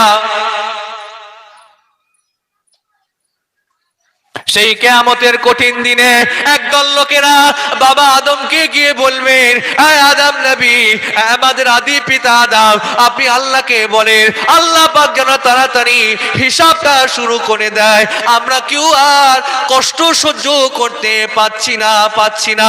আল্লাহ যদি চান জান্নাতে দেন, জান্নাতে দেবেন, আল্লাহ যদি চান জাহান্নামায় দেন, জাহান্নামায় দেবেন, কিন্তু হিসাব যারা শুরু করে দেয় এই কিয়ামতের কঠিন আযাব সহ্য করতে পাচ্ছি না। দুনিয়াতে সূর্য তো কয়েক হাজার কিলোমিটার উপরে, তার তাপে আমাদের কষ্ট হয়। আমরা ছাতা ব্যবহার করি, এসিতে থাকি, ঠিক বলছি না ভুল বলছি? গাছের তলায় থাকি, বিল্ডিং এর তলায় থাকি, কিন্তু কিয়ামতের দিনেতে সূর্য এক হাত উপরে থাকবে, সূর্যের সব মুখ খুলে যাবে, এত তাপ, মানুষের ঘিলুগুলো টকবক করে ফুটবে, ফুটে নাক দিয়ে কান দিয়ে সব গড়িয়ে গড়িয়ে পড়বে। একটা হাদিসের রিওয়ায়াতে দেখছিলাম কিয়ামতের দিনেতে এত কঠিন হবে, আম্মাজান আয়েশা সিদ্দিকাকে রাসূল বলছেন, আয়েশা কিয়ামতে সব উলঙ্গ অবস্থায় দাঁড়াবে। আম্মাজান আয়েশা বলছে, ইয়া রাসূলুল্লাহ, কত শরমের কথা, কত লজ্জার কথা, সব উলঙ্গ অবস্থায় থাকবে। রাসূল বলছেন, আয়েশা এমন একটা কঠিন পরিস্থিতি তৈরি হবে, সেদিন কেউ কারোর দিকে তাকাবার মতো খেয়ালই থাকবে না। শুনছেন তো নাকি? কেউ কারোর দিকে তাকাবে না। সেই কিয়ামতের ময়দানে একটা হাদিস দেখছে রিওয়ায়াত, যে একদল লোক, একটা লোককে আল্লাহ হিসাব করবেন আমলনামা, হিসাব করে তার একটি নেকি কম হবে, একটি নেকি। আল্লাহ বলেন, তুমি তোমার কারোর থেকে একটা নেকি নিয়ে আসতে পারো, কেউ যদি তোমাকে একটা নেকি দান করে বা গিফট করে দেয়, হাদিয়া করে দেয়, তার ওসিলায় আমি আল্লাহ তোমাকে জান্নাতি বলে ঘোষণা করে দেবো। জোরে বলবেন না? কটা নেকি? একটা। তার আমল নামায় সির্ফ একটা নেকি কম, একটা হলে লোকটা জান্নাতে চলে যাবে। আল্লাহ বলবেন, যাও দেখো, তোমার তো অনেক আছে, জানাশোনা দেখো। আল্লাহর হুকুম পেয়ে সেদিন কেউ কারোর দিকে তাকাবার খেয়াল থাকবে না, যেহেতু ওকে অনুমতি দিয়েছেন ও যাবে, স্বামীর কাছে যাবে, স্ত্রীর কাছে যাবে, ছেলের কাছে যাবে, মেয়ের কাছে যাবে, স্ত্রীকে গিয়ে বলবে আয় আমার বিবি, তোমাকে দুনিয়াতে তো কত মহাব্বত করতাম, কত ভালোবাসতাম, কত প্রেম করতাম, দুনিয়াতে তোমার জন্য কি না করেছি। স্ত্রীকে খুশি করার জন্য নিজের বাপ মাকে ঠ্যাঙায়, এমন লোক আছে না? না, এই কথা বলে না। বউয়ের জন্য বাপ ঠ্যাঙায়, মা ঠ্যাঙায়, ঠিক না বে ঠিক গো? কি না করেছি তোমার জন্য। আজকে কিয়ামতের কঠিন দিনেতে, মহাবিচারের ময়দানে সির্ফ একটা নেকি আমার কম হয়েছে, যদি তুমি আমাকে একটা নেকি দান করো, আমি আল্লাহর খাস রহমতে ওই একটা নেকির ওসিলায় জান্নাতে চলে যাবে। একটা দাও। স্ত্রী বলবেন কে তুমি? দুনিয়াতে স্বামী বলে আমার কেউ ছিল না, চলে যাও। লোকটা ছেলের কাছে যাবে, আমার ছেলে, তোকে কত মহাব্বত করেছি, ভালোবেসেছি, তোকে আমি কিভাবে মানুষ করেছি, তোর জন্য সারা রাত দেখেছি, হ্যাঁ, সব কথাগুলো বলে বলবেন একটা নেকি আমাকে দে, একটা, সির্ফ একটা দে, আমি জান্নাতে যাব, আল্লাহ আমাকে মাফ করে দেবে। ছেলে বলবেন কে? দুনিয়াতে আমার কোনো বাপ বলে কেউ ছিল না, যা। স্বামী তাড়াবে, স্ত্রী তাড়াবে, ছেলে তাড়াবে, মেয়ে তাড়াবে, আত্মীয় স্বজন পরিচয় পরিচিতি যারা পাবে সব তাড়িয়ে দেবে। লোকটা অসহায়, আল্লাহ আর কেউ দেবে না এখানে কিয়ামতের দিন। লোকটা মন খারাপ হয়ে থাকবে। হঠাৎ করে একজন মানুষের সাথে দেখা হবে, বলে ভাই তোমার মন খারাপ কেন? তিনি পুরো ঘটনা শুনিয়ে বলবেন আমার একটা নেকি কম হয়েছে, আল্লাহ হুকুম দিয়েছিলেন দেখতে, সবার কাছে গেলাম কেউ দিল না। হ্যাঁ, লোকটা বলবেন মন খারাপ করেননি, আমার আপনার তো একটা নেকি কম, আর আমার জীবনে সির্ফ একটাই নেকি, তো একটা নেকি নিয়ে তো আমি আর জান্নাতে যেতে পারবো না, জান আপনাকে আমি দিয়ে দিলাম। এই কাজটা আল্লাহ এত ভালো লাগবে, আল্লাহ বলুন এই তোর মনে দয়া বেশি না আমার মনে দয়া বেশি, যা তুই যদি এখানে দয়া করতে পারিস, আমি আল্লাহ দয়া করে তোদের দুজনকে মাফ করে দিলাম, তোদের দুজনকে মাফ করে জান্নাতি বলে ঘোষণা করে দিলাম। এই হাদিসটা আমি এই জন্য বলছি যে কিয়ামতের কঠিন পরিস্থিতিটা বোঝেন। কেউ কারোর দিকে, বাপ ছেলে মেয়েদের কেউ চিনবে না কেউ। সেই কঠিন দিনেতে, সেই কঠিন মুহূর্তে, সেই কঠিন ময়দানে একদল লোক বাবা আদমকে গিয়ে বলবেন, আদম নবী তাড়িয়ে দেবেন। লোকেরা নূহ নবীকে গিয়ে বলবে, এই নূহ আল্লাহকে বলেন আল্লাহ যেন তাড়াতাড়ি হিসাবটা শুরু করে দেন, আমরা কেউ সহ্য করতে পাচ্ছি না। নূহ নবী বলবেন না না না, এ কথা আমি আমার আল্লাহকে বলতে পারবো না, পারবো না। লোকেরা মুসা নবীকে গিয়ে বলবে, এই মুসা কালিমুল্লাহ, আপনি তো আল্লাহর সাথে কথা বলতেন, আল্লাহ তো আপনাকে ডেকে নিয়ে তুর পাহাড়ে নিয়ে গিয়েছিলেন, আপনি তো আল্লাহর সাথে কথা বলেছেন, আপনি আজ আল্লাহকে বলেন আল্লাহ যেন হিসাবটা শুরু করে দেন, আমরা কেউ সহ্য করতে পাচ্ছি না। মুসা নবী বলবেন না না না, এ কথা আমি আমার আল্লাহকে বলতে পারবো না। লোকেরা ঈসা নবীকে গিয়ে বলবে, ঈসা রুহুল্লাহ, আপনি আল্লাহকে বলেন একটু যেন হিসাব শুরু করে দেন, আল্লাহ যদি চান জান্নাতে দেবেন, আল্লাহ যদি চান জাহান্নামায় দেবেন, যেখানে খুশি চান তিনি দেবেন, হিসাব যেন শুরু হয়ে যায়। ঈসা নবী বলবেন না না, এ কথা আমি আমার আল্লাহকে বলতে পারবো না। যেদিন কোন নবী কথা বলবে না, যেদিন কোন নবীর কথা বলার ক্ষমতা থাকবে না, সেই দিন লোকেরা আমাদের রাসূলকে গিয়ে বলবে, ইয়া রাসূলুল্লাহ, ইয়া হাবিবাল্লাহ, ও আল্লাহর নবী, আপনি একটু আমার আল্লাহকে বলেন হিসাব শুরু করে দেন। সেই দিন রাসূলুল্লাহ আল্লাহর দরবারে সিজদায় পড়ে গিয়ে আল্লাহর সামনে কথা বলবেন। আস্তে করে বলেন, আর একটু আস্তে করে বলেন, এটা যদি আস্তে হয় একটু জোরে হবে সুবহানাল্লাহ। মাকাম দেখেন হুজুরের, যেদিন কোন নবী কথা বলার ক্ষমতা থাকবে না, যেদিন আবু মুসা নবী কথা বলতে পারবে না, ঈসা নবী কথা বলতে পারবে না, দাউদ নবী কথা বলতে পারবে না, ইব্রাহিম নবী কথা বলতে পারবে না, ইসমাইল নবী কথা বলতে পারবে না, যেদিন কোন নবী কথা বলার ক্ষমতা থাকবে না, সেই দিন আপনার রাসূল, আমার রাসূল আল্লাহর সামনে কথা বলবে। মহব্বত করে বলা যাবে না?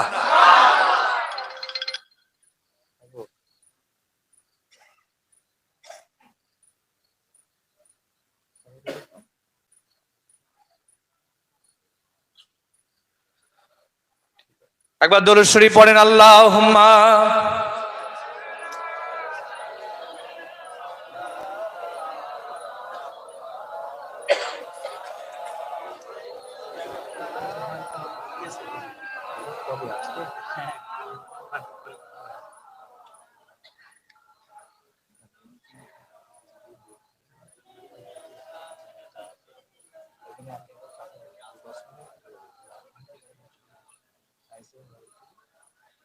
জোরে জোরে জোরে জোরে লা ইলাহা ইল্লাল্লাহ।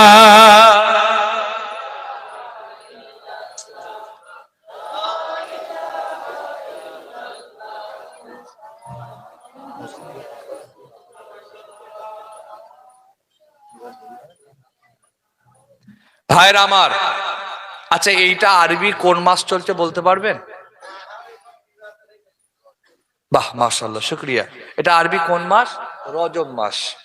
এই রজব মাসের একটা স্পেশালিটি হচ্ছে এই মাসেতেই আল্লাহ আমার রসুলকে ডেকে নিয়ে গিয়ে মেরাজ করেছিলেন। একটু জোরে বলবেন না? মেরাজ মানে এক কথাই বোঝাতে চাইছি, আল্লাহ আমার রসুলকে নিয়ে গিয়ে সাতবক আসমানের অভিনে যে মাকামে মাহমুদের উপরে নিয়ে গিয়ে আরশে আজিমে নিয়ে গিয়ে আরশে মুআল্লায় নিয়ে গিয়ে আল্লাহ আমার রসুলের সাথে ডাইরেক্ট দিদার করেছিলেন। আচ্ছা, কোন নবীকে আল্লাহ শান দিয়েছে? মুসা নবী আল্লাহর সাথে কথা বলেছেন, আমরা সকলে জানি, তুর পাহাড়ে ডাইরেক্ট কথা বলেননি আল্লাহ পাকের সাথে। ডাইরেক্ট কথা বলেননি আল্লাহ পাকের সাথে, ডাইরেক্ট নয়। আল্লাহর সাথে ভায়া হয়ে কথা বলেছেন, ভায়া হয়ে। আল্লাহ নূরের সাথে কথা বলেছেন। মুসা নবী বলছে, আল্লাহ আমি একবার আপনাকে দেখতে চাই। কোরআন শরীফে ঘটনা আছে পুরো। আল্লাহ বলছে, এ মুসা আল্লাহ তারানি, তুমি আমাকে দেখতে পাবে না। না আল্লাহ আমি দেখবো না, পাবে না। আল্লাহ পাক ডাইরেক্ট দেখা দেয়নি, শুধু একটা নূরের তাজাল্লি দিয়েছেন। মুসা নবী বেহুশ হয়ে গেছে। শুনছেন তো? পুরো বেহুশ হয়ে গেছে, অজ্ঞান, বেহুশ। যা কি হলো? মুসা নবী আমার রসুলকে, আমার আল্লাহকে দেখার ক্ষমতা রাখেননি, পাননি, আল্লাহ তাকে দেননি। কিন্তু আল্লাহ আপনার রসুলকে, আমার রসুলকে নিয়ে যাচ্ছেন কোথায়? মেরাজে। আল্লাহ বললেন, জিবরাইল চলে যাও, চলে যাও, আমার রসুলকে, আমার হাবিবকে, আমার পয়গম্বরকে, আমার দোস্তকে নিয়ে আমি আল্লাহ আমার দিদারে তুমি নিয়ে এসো। জিবরাইল আমিন আমার আল্লাহর হুকুম শুনে, অর্ডার শুনে জিবরাইল আমিন আস্তে আস্তে বোরাক নিয়ে এসে চলে এলেন, আমার নবীর কাছে এসেলেন। আমার নবীর কাছে এসে ঘরে গিয়ে দেখলেন আমার নবী তিনি ঘুমাচ্ছেন। জিবরাইল চিন্তা পড়ে গেলেন, আল্লাহ আমার নবী ঘুমাচ্ছেন। জমি তো শুধু আপনার নয়, আমার নয়, জিবরাইলের নবী। ঠিক বলছে না ভুল বলছি গো? শুধু আপনার আমার রসুল নয়, জিবরাইলের রসুল মুহাম্মদ রসুল্লাহ। মুহাম্মদ হচ্ছে আমার আল্লাহ পাকের রসুল। জোরে হবে না সুবহানাল্লাহ? আমার আল্লাহ পাকের রসুল। সেই জিবরাইল আমিন এসে দেখলেন আমার নবী ঘুমাচ্ছেন। জিবরাইল আমিন চিন্তা করলেন, কি করে আমার রাসূলকে ঘুম থেকে তুলবো, কি করে নবীকে জাগাবো, আমার রাসূল তো ঘুমাচ্ছেন। জিবরাইল চিন্তা করতে করতে জিবরাইল নিজের জবানটা, জিহ্বাটা আল্লাহ নবীর কদমে লাগিয়ে আমার রাসূলকে ঘুম থেকে তিনি জাগাতে লাগেন। একটু জোরে শুনতে চাই। এতগুলো ভাইয়েরা আছে, একটু দিল খুলে বলা যাবে না সুবহানাল্লাহ? আল্লাহর নামে তসবিহ একটু জোরে বলা যাবে না সুবহানাল্লাহ? যারা সুবহানাল্লাহ বলছেন ভাববেন না কোন হুজুর কেন বারবার সুবহানাল্লাহ বলাই জানি না, তবে আমি এই জন্য বলাই, সুবহানাল্লাহ বলার কারণে আল্লাহ যেমন 10টা নেকি দেন, পাশাপাশি আল্লাহ পাক জীবনের 10টা সগীরা তথা ছোট গুনাহকে মাফ করে দেন। আমি এই জন্য বারবার বলাই, যেখানে যারা ভাইয়েরা বসেছেন আমাদের যেন নেকিও হবার পাশাপাশি আল্লাহ যেন জীবনের গুনাহগুলো মাফ করে দেন। তাই বারবার সুবহানাল্লাহ বলাচ্ছি। আপনারা কি বিরক্ত হয়ে যাচ্ছেন নাকি? ভাবেন হুজুরে মাকাম দেখেন, একটা কিতাবে দেখছিলাম জিবরাইল নিজের জবানটা, নিজের জিভটা আল্লাহ নবীর কদম মোবারক পায়ের তলায় লাগিয়ে আল্লাহ রসুলকে ঘুম থেকে জাগাচ্ছেন। কি হুজুরের মাকাম! সেই নবীকে কি করে এরা যে বলে, আমি তো মাথা কাজ করে। এত হুজুরের উপর রাগ কিসের? যত রাগ রসুলের উপর। হুজুর আমাদের মতো, হুজুর এই, তুমি যে রসুল্লাহ শান বাড়াও, তোমার কষ্ট হচ্ছে কেন? ঠিক বলছি না ভুল বলছি? আপনি যদি আমাকে ভালোবাসেন, আপনি যদি আমাকে মহব্বত করেন, আপনি যদি আমার প্রেম করেন, আচ্ছা আপনি আমার তারিফ করবেন না আমার বদনাম করবেন? তারিফ করবেন, প্রশংসা করবেন। তা আমি যদি রসুলকে ভালোবাসি, নবীর তো তারিফ করব, নবীর প্রশংসা করব। তবে হ্যাঁ, এরকম হুজুরকে করে করে যেন আল্লাহ আল্লাহ রসুল এক, এটা করা যাবে না। আল্লাহ আল্লাহ রসুল এক এইটা বলা যাবে, এইটা করা যাবে না। নবী আল্লাহ নন, আল্লাহ নবী নন। নবী আল্লাহ নয়, আল্লাহ নবী নয়। আল্লাহ হচ্ছেন খালেক, রসুল হচ্ছেন মাখলুক। আল্লাহ হচ্ছে সৃষ্টিকর্তা, নবীকে সৃষ্টি করেছে।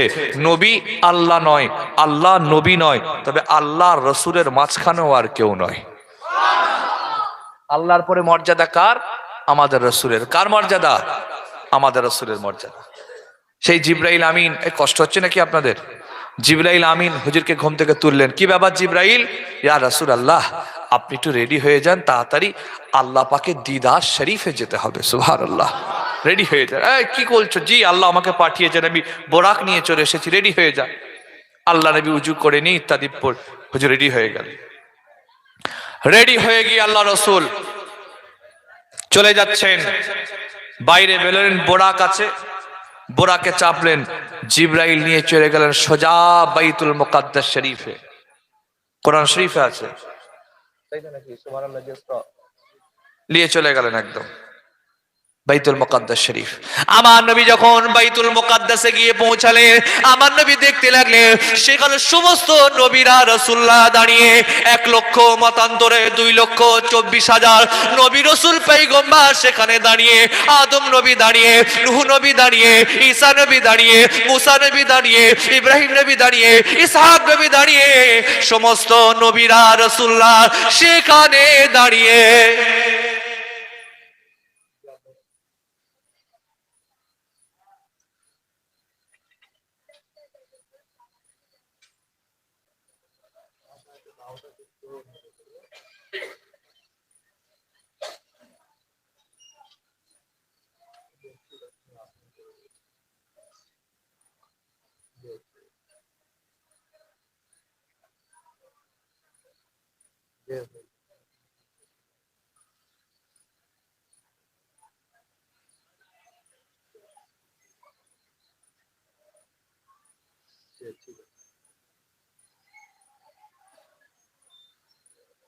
পিন্টু ভাই এখানে আস। ভাইরা আমার, এদিকে আপনাদের অসুবিধা হচ্ছে নাকি? বসেন, মন দিয়ে বসেন, কথাগুলো শোনেন। এটা ইম্পর্টেন্ট কথা, এটা বলে আমি শেষ করতে চাই। আমি বলছি